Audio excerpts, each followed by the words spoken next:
Assalamualaikum warahmatullahi wabarakatuh. Perkenalkan, kami dari kelompok 8 Kesmafet A.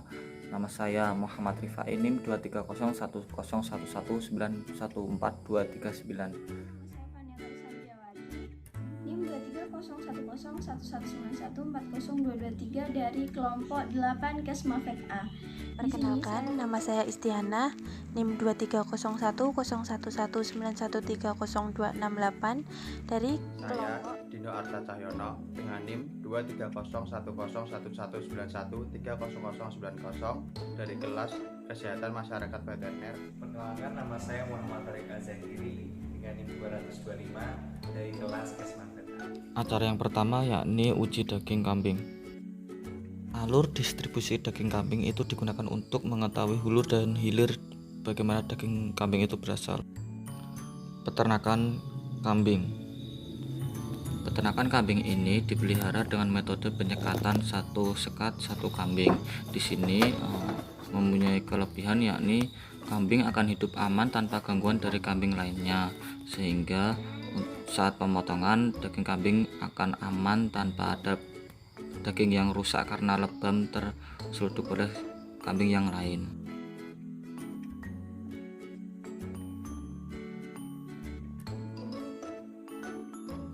Kemudian penyembelihan.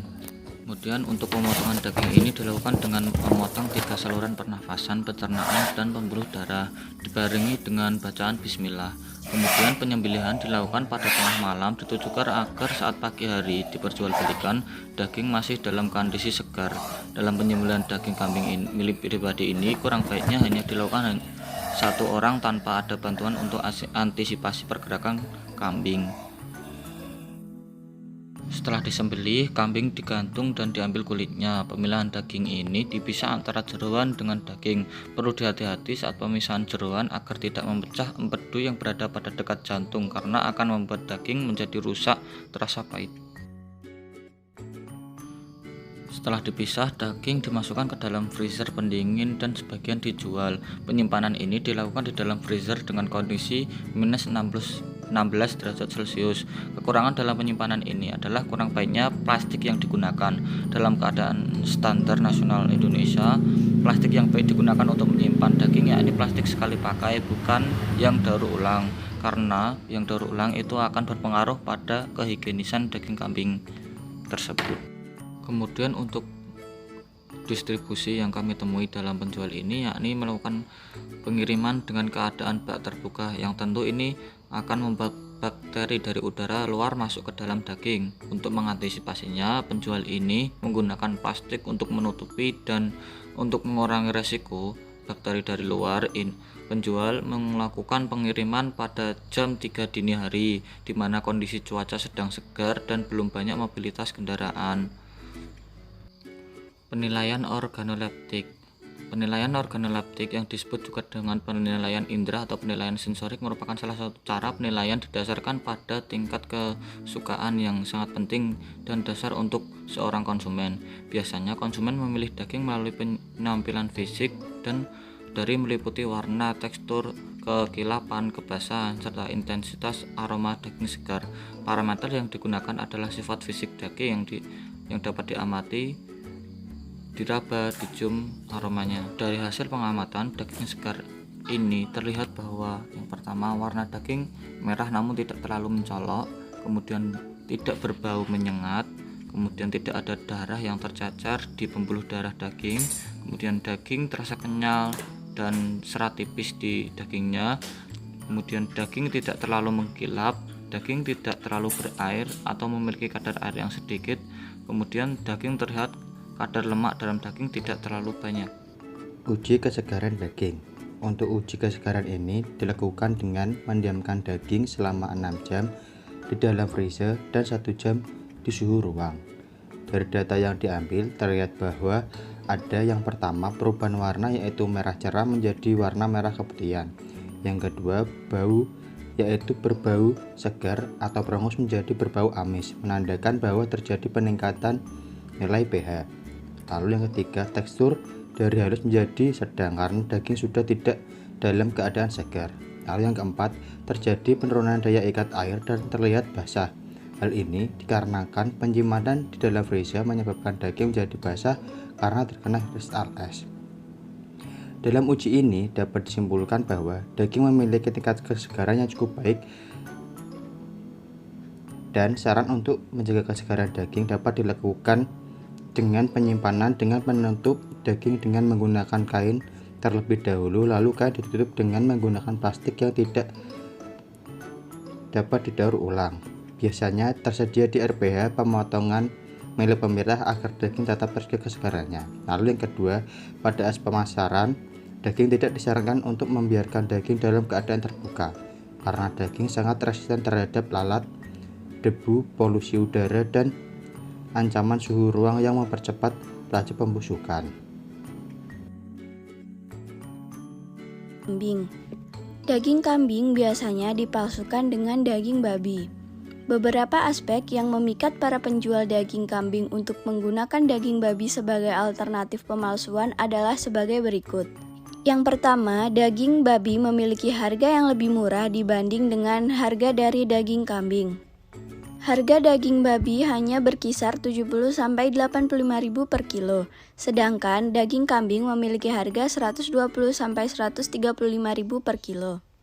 Daging babi memiliki karakteristik yang mirip dengan daging kambing. Dari baunya, biasanya untuk mengelabuhi bau daging babi dicampur dengan bau dari daging kambing yang menyengat. Dari serat daging babi memiliki serat yang mirip dengan daging kambing, yaitu memiliki serat yang lumayan kecil. Dari warna daging babi memiliki warna yang mirip dengan daging kambing setelah mengalami pembekuan, yaitu berwarna merah pudar. Dari hasil pengamatan komoditas daging yang diteliti tersebut, terlihat tidak ada tanda-tanda bahwa daging tersebut memiliki pemalsuan daging dengan daging babi di dalamnya, sehingga daging tersebut bisa dikatakan baik. Selanjutnya, uji halal daging kambing. Tujuan dari uji halal yaitu untuk mendeteksi kandungan daging babi pada daging kambing. Pengujian halal dilakukan menggunakan alat bantu berupa tes strip PDK atau Pork Detection Kit. Tahapan pengujian diawali dengan menyiapkan ekstrak daging dengan cara menghancurkan daging terlebih dahulu yang kemudian dicampurkan dengan aquades secukupnya. Kemudian celupkan tes strip PDK ke dalam ekstrak daging dan tunggu beberapa saat. Tes strip PDK yang menunjukkan 2 garis merah menandakan daging mengandung babi. Jika hanya 1 garis merah saja, maka daging tidak mengandung atau negatif babi. Sedangkan jika tidak muncul 2 garis atau 1 garis, maka pengujian dikatakan gagal atau invalid, maka perlu dilakukan pengujian ulang. Pengujian selanjutnya yaitu uji pemalsuan olahan daging kambing. Contoh olahan daging kambing diantaranya yaitu ada nugget dan juga sosis. Tujuan dari uji pemalsuan olahan daging kambing yaitu untuk mengetahui kandungan bahan tambahan pada olahan daging yang bersifat berbahaya dan merugikan, seperti penambahan boraks, formalin, atau penambahan daging babi. Kali ini saya akan menjelaskan uji kandungan boraks pada olahan daging kambing. Nah, prinsip dari uji pemalsuan ini yaitu menggunakan tepung kunyit untuk mendeteksi kandungan boraks. Tahapan awal yang digunakan yaitu tepung kunyit dilarutkan menggunakan sedikit air. Setelah larut, oleskan ke tisu kering secukupnya. Setelah itu tambahkan ekstrak olahan daging yang diuji, kemudian amati perubahan warnanya. Pada pengujian kandungan boraks pada olahan daging kambing, jika hasil menunjukkan warna kuning atau tetap sama seperti warna kunyit, maka olahan daging bebas dari penambahan boraks. Sedangkan jika berwarna merah, maka dapat dimungkinkan olahan daging mengandung boraks. 8 Kesmafet A. Di sini saya akan melakukan uji telur pada larutan garam 10% dan uji konsistensi kuning telur. Alat dan bahan yang digunakan yaitu gelas, 3 butir telur yang berumur 1 hari, 1 minggu dan 3 minggu, air, dan garam. Untuk melakukan uji telur pada larutan garam, pertama-tama masukkan air ke dalam gelas.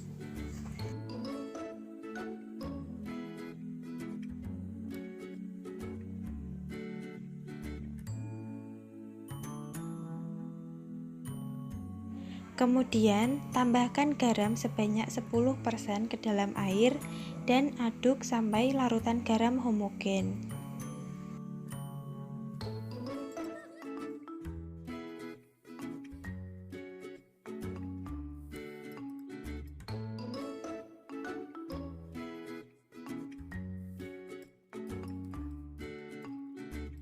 Masukkan telur yang berumur 1 hari ke dalam larutan garam. Telur akan tenggelam yang menandakan bahwa kualitas telur masih baik.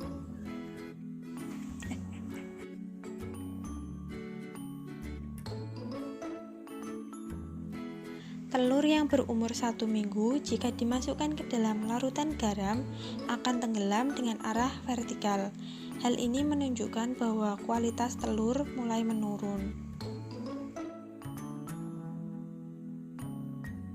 Adapun telur yang berumur 3 minggu, jika dimasukkan ke dalam larutan garam akan mengapung. Hal ini menunjukkan bahwa kualitas telur sudah tidak baik.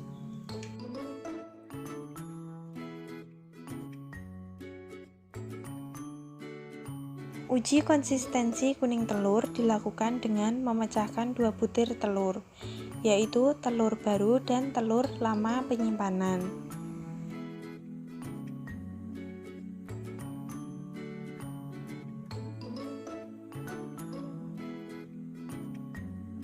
Pada telur baru, apabila kuning telur diambil, maka akan tetap atau tidak pecah.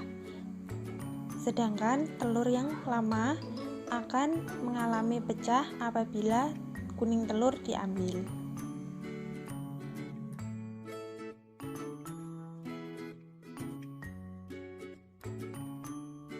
Distribusi telur dimulai dengan pengumpulan telur dari kandang.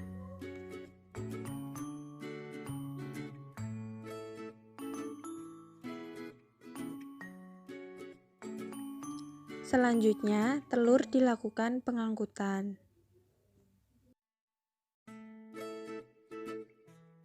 Telur yang telah terkumpul kemudian dilakukan pemilihan antara telur yang baik dan telur yang pecah, serta ditimbang 10 kg untuk selanjutnya didistribusikan ke konsumen. Setelah sampai ke konsumen, telur dapat disimpan terlebih dahulu di lemari pendingin untuk kemudian dimasak dan dikonsumsi. Telur dapat terkontaminasi mikroorganisme patogen penyebab penyakit pada proses distribusi telur. Oleh karena itu, diperlukan biosafety dan biosecurity yang baik pada setiap proses distribusi telur agar telur dapat dikonsumsi dengan aman. Acara ketiga yaitu uji susu. Uji kesegaran susu kambing dapat dilakukan dengan 3 cara. Yang pertama yaitu uji didih, uji alkohol, dan pengukuran pH pada susu kambing. Hal ini dilakukan untuk mengetahui kualitas dari susu kambing tersebut. Cara mengetahui susu kambing layak dikonsumsi atau sudah basi yaitu yang pertama, susu kambing yang layak konsumsi lebih cair, kemudian berwarna homogen atau rata, sedikit terdapat gumpalan, dan tidak terdapat bau yang menyengat. Bahkan, tidak ada gumpalan pada susu kambing yang masih segar atau baru saja diperah. Sedangkan susu kambing yang basi lebih kental, berbau menyengat, memiliki rasa yang asam, dan terdapat gumpalan pada susu tersebut. Jika gumpalannya tidak terlalu terlihat, dapat dilakukan dengan cara dididihkan terlebih dahulu. Pemalsuan pada susu yang banyak dilakukan adalah yaitu menambahkan air atau mengurangi krim, menambahkan air dan susu skim dan mengurangi skim, menambahkan air santan, menambahkan air beras atau air tajin, dan yang terakhir yaitu menambahkan susu lemak. Pemalsuan yang banyak dilakukan pada susu kambing yaitu dengan penambahan santan atau penambahan air. Uji yang dapat dilakukan pada penambahan santan dan penambahan air ini adalah uji kadar protein. Susu kambing yang ditambahkan santan dan dilakukan uji protein mengalami penumpukan lemak pada susu sehingga dapat terjadi penurunan pada kadar protein susu tersebut. Sedangkan uji protein pada susu kambing yang ditambahkan air dapat menurunkan kadar protein pada susu karena konsentrasi molekul susu semakin mencair. Menjelaskan mengenai uji kualitas pada susu. Uji kualitas pada susu dapat dilakukan dengan dua cara. Yang pertama yaitu uji didih dan yang kedua yaitu uji alkohol. Uji kualitas susu sendiri dilakukan untuk mengetahui kualitas dari susu yang akan kita minum atau kita gunakan.